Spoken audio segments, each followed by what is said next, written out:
Hello everyone and welcome back to the Great Ace Attorney Chronicles. In the last episode, we finished off the second summation examination. And now we're back to talking with Patricia and Roly Beate. And we are attempting to see if we can bring up anything new about this case. We've currently, we got the case file updated where basically it says the pavement outside of the Garrett residence is on Roly Beate's beat, and the border runs down the middle of Briar Road. So the incident where she was stabbed was on the other side of the road, and the place right outside the Garrett house is inside of his jurisdiction. And we also got his warrant card that pretty much tells us that any crimes fall under the jurisdiction of the beat in which they are discovered. So maybe it's possible that they moved the body? If they moved the body from one side of the street to the other, simply so that I think they might have moved the body from one side of the street to the other, simply so that he could get credit for it. I think Patricia's hiding something from us. So, yeah, we'll see. Hold it! But according to my notes here, the sun had gone down already and it was dark. Oh, but Roly and I were strolling along, gazing at the night sky and looking for our lucky star. Sorry? The star that will guide us to eternal happiness. Can't it guide you to answer the question? If a flaming book had cut across the sky in front of us, it would have lit up like a shooting star. And if I'd seen a shooting star, I would have made a wish upon it. Let Roly be an inspector, I would have said. 3 times at least. Ooh. So, she's trying to get him to move up off of the beat just as a London Bobby and become an actual inspector, probably getting more money, not having to walk 20 miles every day. Of course, what with the smog and everything, we couldn't actually see any stars. In short, are you trying to say that neither a book nor a knife crossed the sky before you? Yes, sir, that is correct, sir. As sure as the night sky in London is starless, sir. It certainly seems like they're telling the truth. And then we saw the poor woman fall to the ground, so we ran straight over to help her.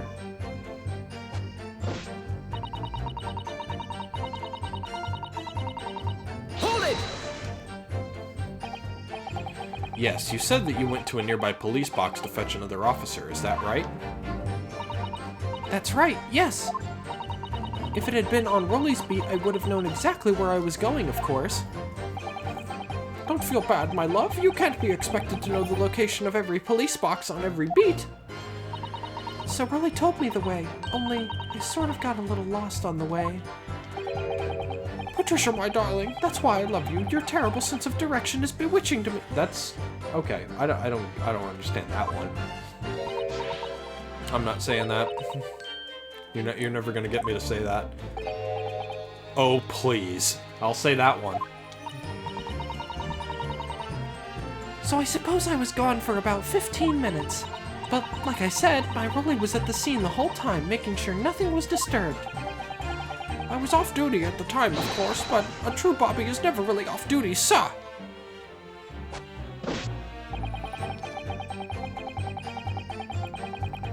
Hold it!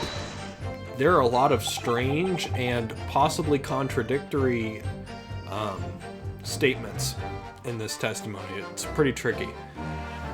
Nothing to report? That's correct, sir. I had my eyes wide open the entire time, never looked away for a second. No one else approached the scene, and nothing was removed from it. I can swear to that on the yard's honor, sir. Really? That seems a little strange. Beg your pardon, sir. Strange, sir. Seems altogether regular to me. This burnt copy of The Lion's Pride was originally in the Garrett household, so the question remains, how did it find its way into the hand of the victim? Can you shed any light on that, seeing as you were at the scene of the crime the entire time?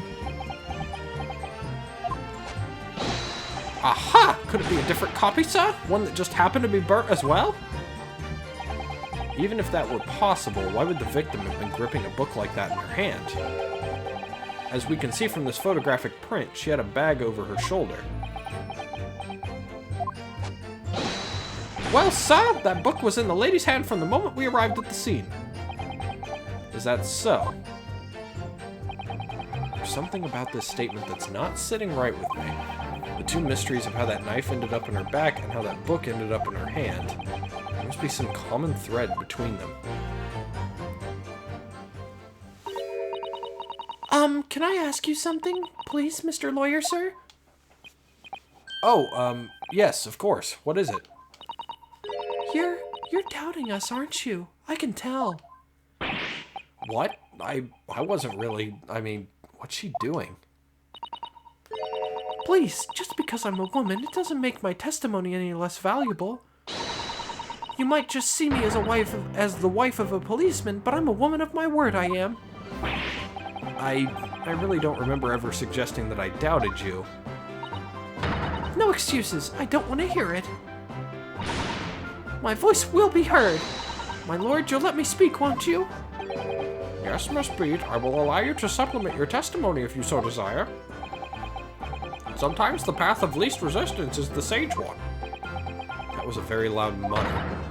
I heard that. That Japanese man thinks a policeman's wife's word counts for nothing, does he? Well, watch out, sir. I might let you get away with something like that, but my Roly won't.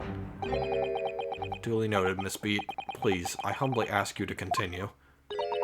What could she possibly be about to say, I wonder? Hopefully it's something bad.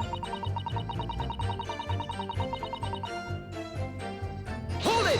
Oh, she says two things here. Interesting. Mrs. Beate, nobody is questioning what you've told us. I saw it, I did. That evening I saw it clearly. That little Eastern man with the whiskers and the funny curved back, slinking away from the scene. And I know what I didn't see as well. I didn't see any flaming books or knives flying through the sky. All very clear.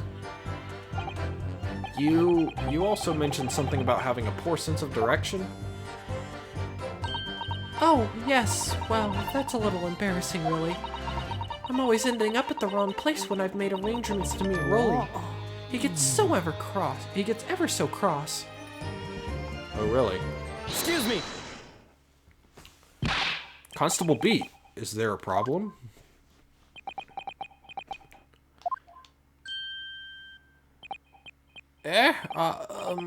No, sir. No problem, sir. Did your wife's remark just now bring something to mind, perhaps? Oh, well, in a way, sir, yes, sir. I was just remembering that the same thing happened that evening is all. You mean Mrs. Beate lost her way? On the night of the incident? Well, you see, I sent her off to find a police box in the next beat over from mine. But she was gone a fair bit longer than what I was expecting. I thought she'd be back inside 10 minutes, but my darling was gone a good 15. Oh, Roly, you're such a tease. But the reason I was so long was because of the bouquet, silly. The bouquet?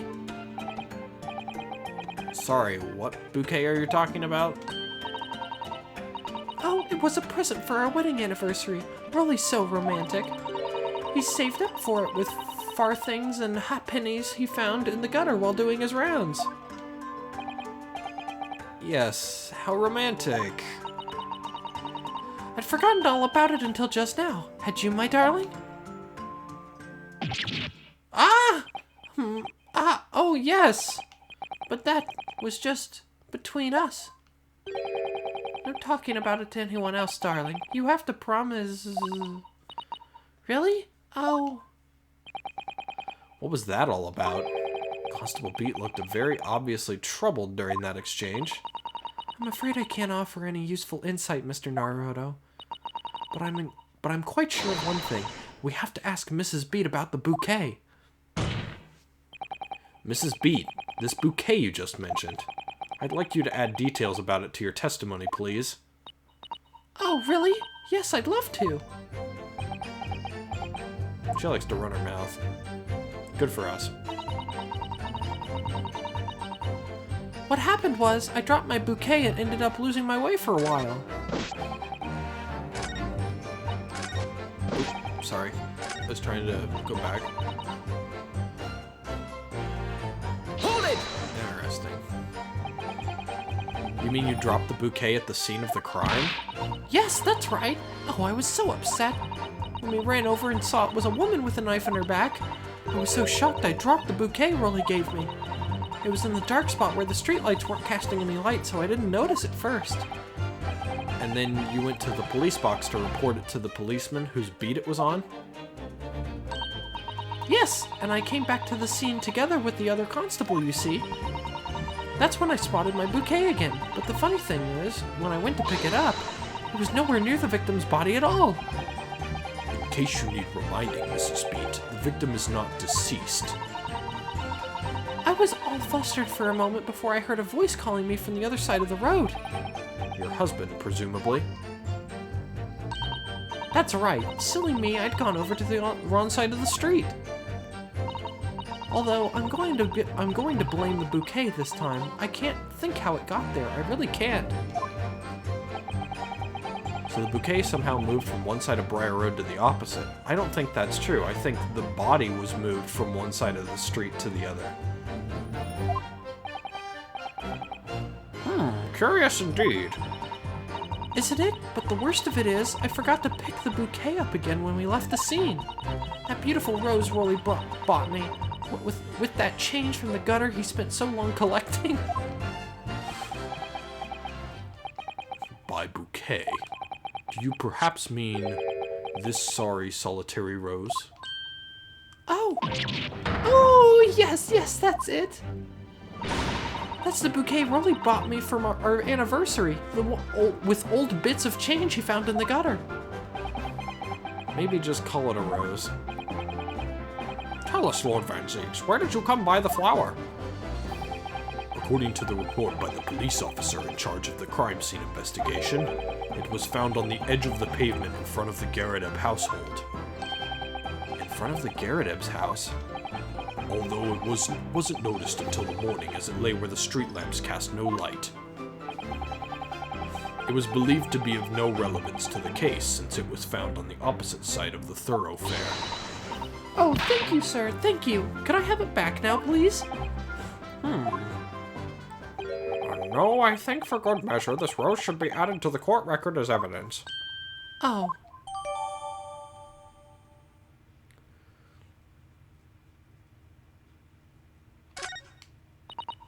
I'm just thinking there for a second.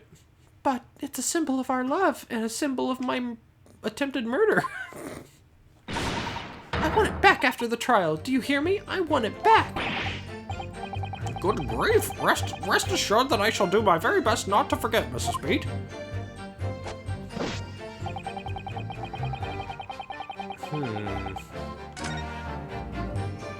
Interesting. Well, Mr. Naruhodo, what do you make of all this? Yes. The whole idea of an invisible attacker has been troubling me all along, but I believe I'm starting to get a picture of what really happened here now. The fourth book that had no business being at the scene of the crime made me sure that Mrs. Garrett was hiding something from us, but it's becoming increasingly clear that someone else has been hiding something from us as well. I think I may already be armed with everything I need to strike a decisive blow here. This time, it's going to expose the whole truth about this mysterious affair. Hell yeah, let's get it. Someone moved that body across the street. And it was in their jurisdiction to begin with. Well, his jurisdiction, as much as she probably wants to be part of the jurisdiction.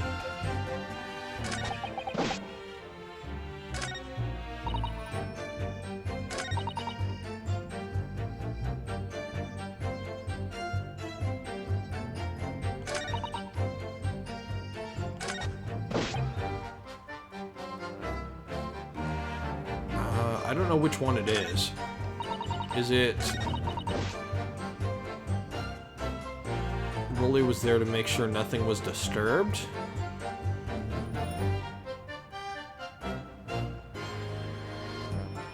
Well, I'm gonna save here regardless. I'm pretty sure it's the rose.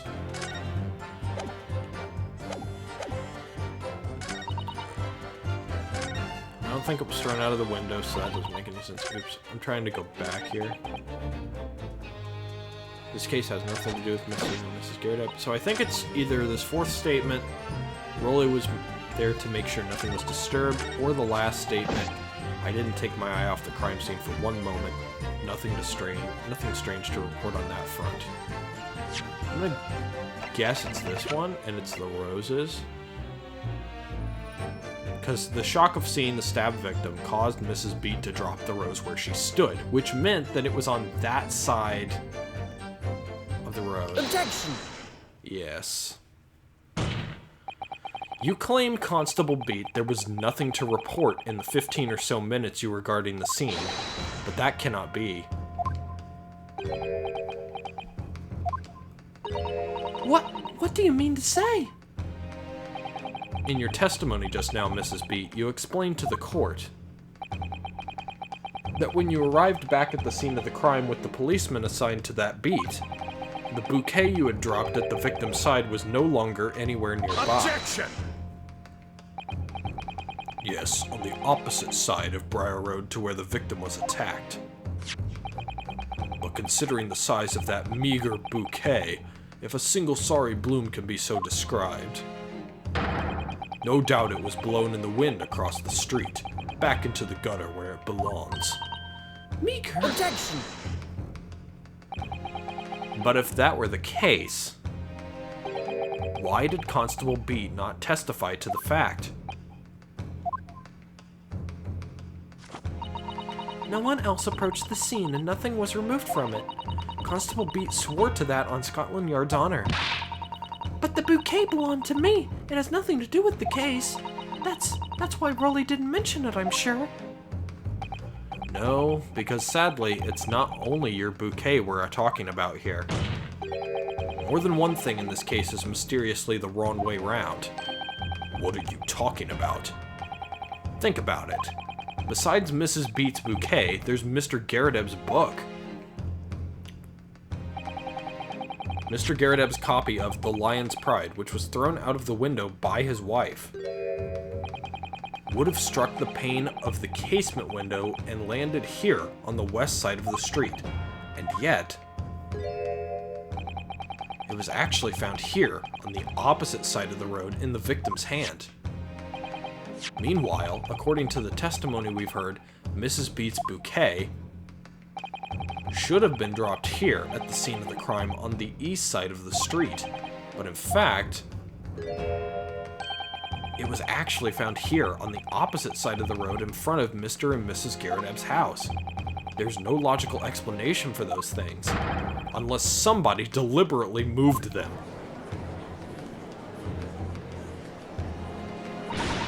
What are you trying to say? The way you're talking, it sounds like you think my Roly's done something wrong. Don't you listen to a word that scrawny lawyer says?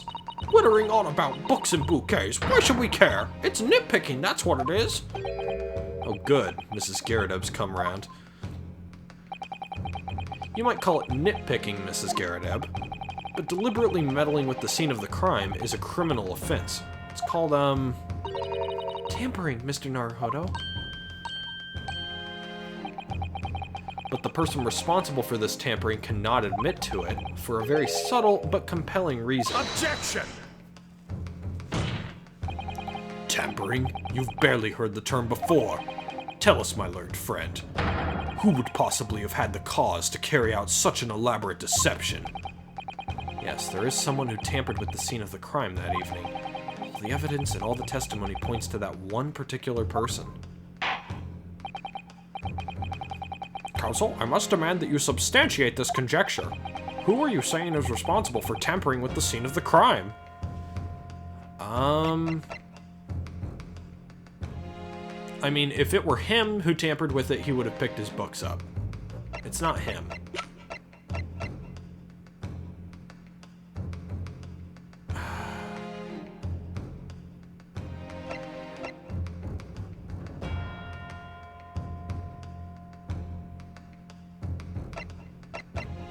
feel like it's him because he didn't want it to happen on his beat.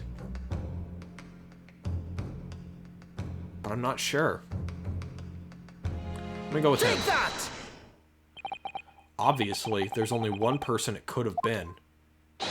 Constable Roly Beate, it was you. What? A policeman? A member of Scotland Yard? What nonsense! Why would my Rolly do something like that?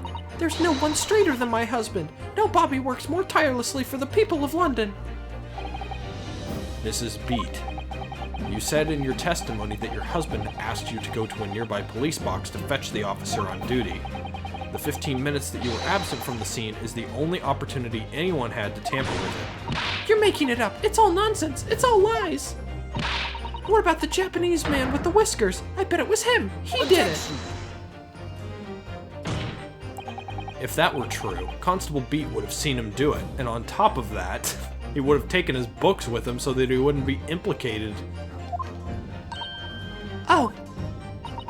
And forgive me for pointing it out, but when you dropped your bouquet, Mrs. Beate, it was after the defendant had fled the scene.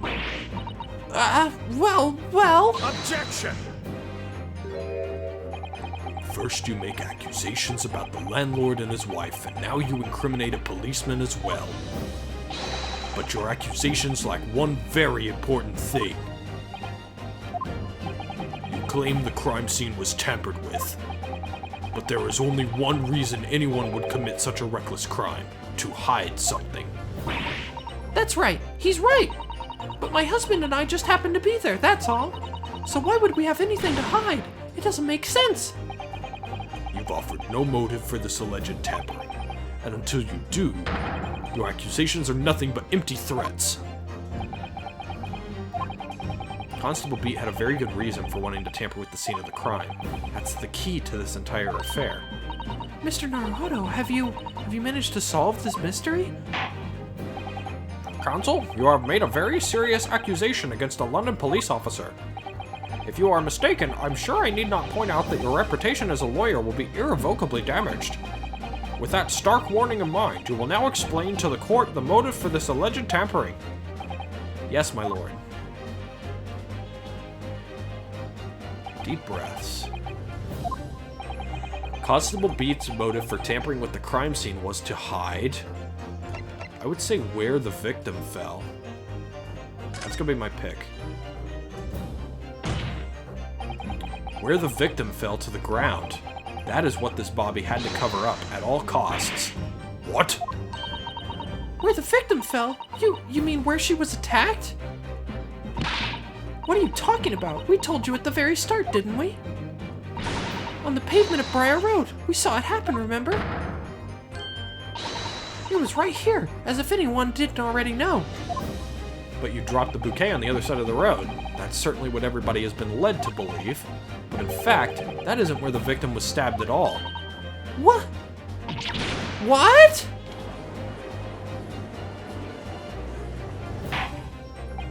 I'm beginning to wonder where this tumultuous trial will end, counsel.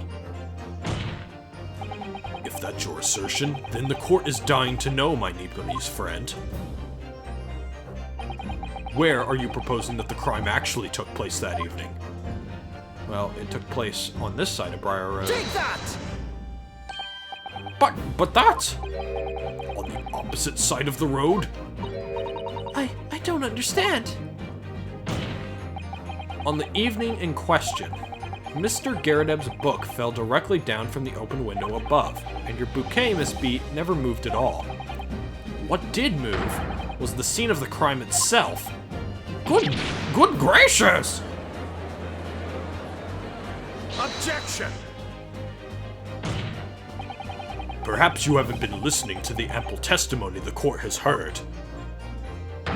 But these witnesses both saw the moment the attack took place.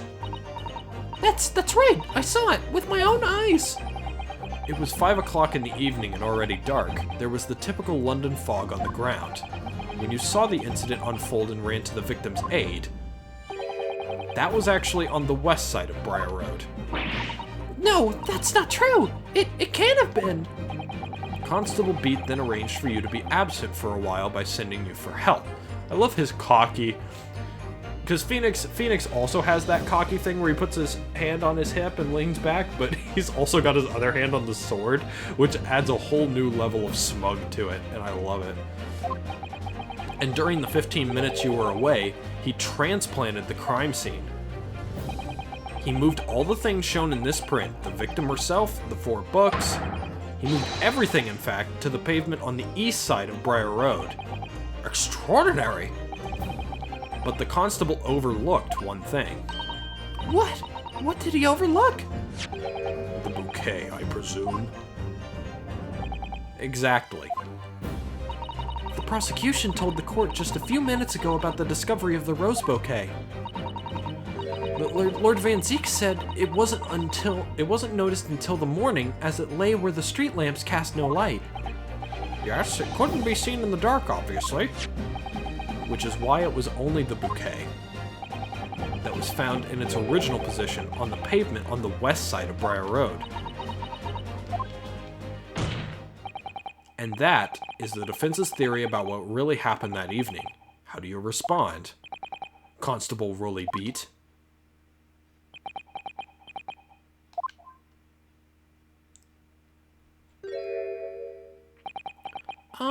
Well, I'm very sorry.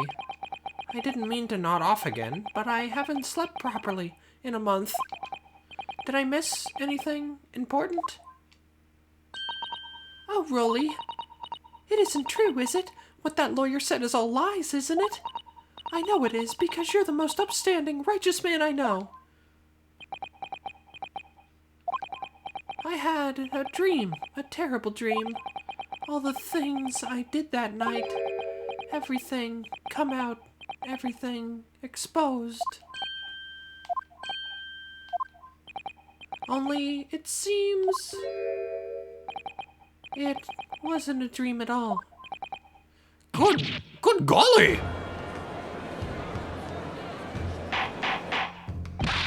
Order! What on earth is the meaning of all this? Oh, Roly, why? Why would you do something like this? Moving a corpse is a criminal offense, isn't it? Wishing the victim dead should be one too. Constable, explain yourself. Why would you do this? As a respected member of Scotland Yard, your duty is to protect the good people of London Town. I can't say, sir. What? I really am ever so sorry about all this. For damaging the Yard's reputation. For everything. I have a possible explanation for why, on that particular evening, Constable Beate felt compelled to move the scene of the crime. I can think of one reason. What? How could you possibly know? You, a foreigner, presuming to understand the mind of a Scotland Yard policeman. And yet, Lord Van Zeeks, it is this foreigner who has uncovered the startling truth of the matter thus far. I believe it would be beneficial to the court to hear this extraordinary young lawyer's theory. Counsel for the defense, if you please. Yes, my lord. Now then, I think you had better show us some evidence. At once, my lord. England, Japan, makes no difference where you come from. Human emotions are the same. I think I have a fairly good idea of the feelings behind this man's actions. What gives away the motive for Constable Beate's unthinkable actions? Well, obviously, Take that! it's this, right? I realize that I'm a foreigner in this land, and I have only just arrived from Japan, which is why all this information about London's so-called bobbies is completely new to me. I've learned that, although honorable, patrolling the beat is the most demanding work in the world, for example. Keeping the peace, looking after the citizens on his beat in all kinds of ways. There's no doubt that the young Bobby is charged with a great deal to do each day, certainly. But for Constable Beate, the day in question was special. Special? How? On account of this bouquet, my lord. Oh, yes. It was our very first wedding anniversary. Constable Beate had worked so hard to be able to afford this simple gift for his wife, I was so looking forward to taking her out for a celebratory meal. When he and Mrs. Beate stumbled upon a crime along Briar Road. When he saw that shadowy figure through the fog collapse on the pavement ahead. Ahead of them, what must have gone through the man's mind? But sir, just on that one particular day, I was looking forward to celebrate my wedding anniversary. Mrs. Beate puts up with a lot being married to a bobby like me. I wanted to show my dear wife how much I care.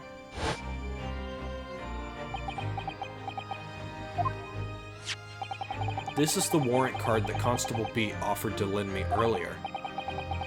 Inside, along the rules for patrolling policemen, it says, when a crime is discovered on his beat, a policeman must assist with initial investigations and help detectives. Aha! Constable Beate. Is that, or is that not, the reason why you moved the whole scene of the crime that day? Yes. Everything you said, it's all right. So that's it. It was all to do with the boundary of your beat. Oh! Exactly. To summarize, the incident actually occurred on Constable Beate's beat. Good gracious! Constable, do you realize the gravity of what you have done? It was the first time since I became a copper that I'd ever cursed God. Stay close to me, Pat. The criminal could still be lurking somewhere. As we ran over to the scene, I had every intention of doing my duty as a police officer. We've got to report this to the station as quickly as possible. But then it dawned on me. I realized where we were, where the victim was lying, and what that meant for me. When a crime is discovered on his beat, a policeman must assist with initial investigations and help detectives. Why here? Why did this have to happen here? And why tonight of all nights? Why?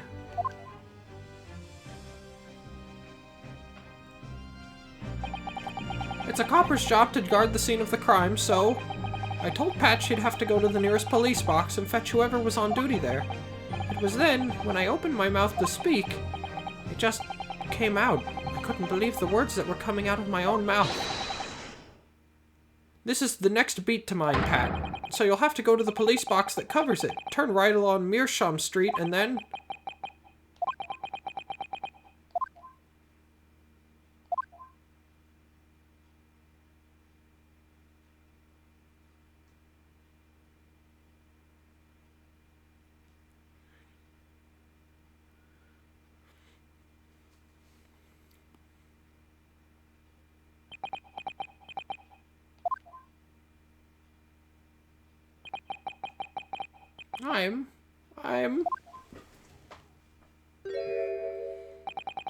I'm sorry.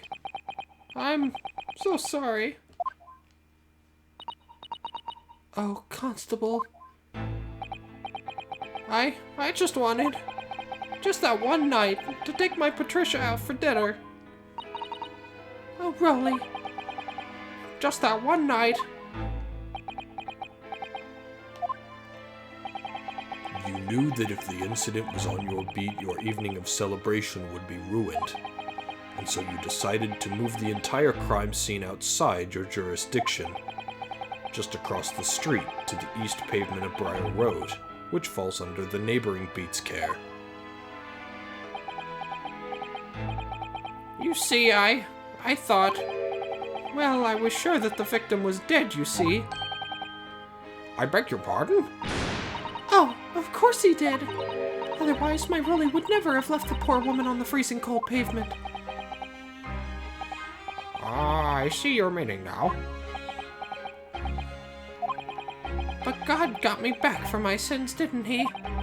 That's why. That's why I missed the rose I bought for Pat. Oh no, Roly, that was all my fault.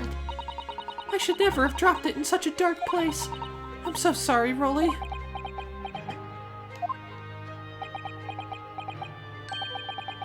Can you tell us, Constable, how many books did you move from the one side of the road to the other in total? Huh? Oh, 4 it was. Yes, sir. Definitely. It's 4.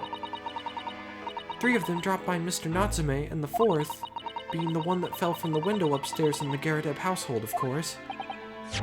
But what made you place that book in the victim's hand? When all the others were scattered haphazardly around, I mean.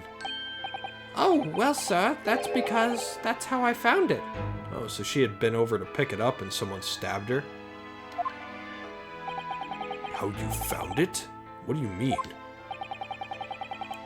When we first ran over to the scene, the victim was already holding the book. Oh, shit. Are we saying that Mr. Garrett did it? I mean, think about it. It's his book. That's his prized book, the one that he really loved. He knew it had been thrown outside, so obviously he wanted to get it out of the snow or something before it stopped. He probably went outside, saw that woman picking it up, and stabbed her. But why would he think to stab her first? Instead of just going, hey, that's my book. It fell out of the window up above. Because she was stabbed in the back, so it had to have been from behind. That's so weird. So when I moved everything, I made sure it was still in her hand. You're sure it was this book, The Lion's Pride, that the victim was holding? Oh yes, sir. No doubt about it, sir. Interesting. Because we know that Mrs. Garrett was thinking about the knife earlier. The 4th book's information has been updated in the court record.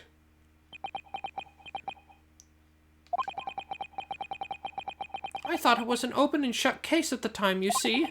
There were only the 2 people at the scene, and Pat and me both saw it happen. However, which way you looked at it, it had to be the fellow who ran off who'd done it, I thought. I couldn't see the harm, really. I didn't think moving it all over to the road would make a jot of a difference. I suppose this is it for me now. I've had it. My lord. Yes, Lord Van Z... That's the wrong voice. Yes, Lord Van Zeet? I believe that concludes the cross-examination of the witnesses. Constable, you may withdraw. Yes, sir! Mr. Prosecutor, sir, what will become of my Roly? What will happen to him? For now, you are free to go home. The police will contact you in due course. Please, don't punish my husband. This was all my fault. It's because I'm always moaning at him for coming home late. Leave it now, Pat. Let's go home. I'm tired. All right then, my love. One last thing, Constable. Sir? Let this be a lesson to you. In a criminal investigation, every detail matters, however insignificant it may seem to you. Yes, sir. Carve that lesson into your mind. And never again make the mistake of tampering with the scene of a crime. I feel like he's speaking from experience there. Interesting. I doubt we'll get to that in this game, but maybe the next game. Never again, sir. You mean to say? Leave now. This trial is not yet over. Sir! Alright. Well then. Quite a startling revelation, I must say. I agree, Judge. And with that startling revelation, we will see what becomes of the rest of this trial in the next episode. This is getting real spicy. I didn't think it was him. I thought it was bizarre for him to have done it, especially considering his nature. The fact that he's fucking tired off his ass and everything, but yeah, it's nice to see sort of a bittersweet ending to those two witnesses. It was very well done. Probably my favorite set of witnesses we've had so far, to be quite honest. So yeah, that's gonna be it for this one. In the next episode, we're gonna find out what the connection between the Gyarados and that knife is, and potentially what happened to Miss Olive Green, I think her name was. So yeah, see you guys then.